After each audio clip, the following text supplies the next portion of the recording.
So this is pretty much the finished product on the modern car, Mazda.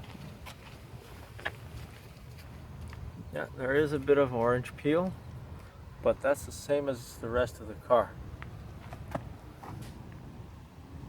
You can see the orange. That's just original. This is what we did here. Now ours was a little bit more, but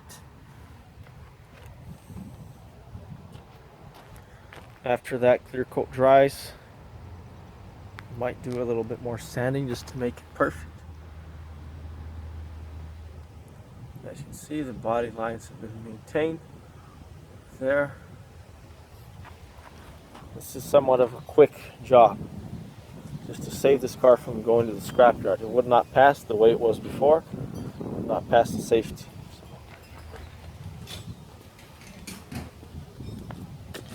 This side still remains dents back, as you can see. Still pretty shiny.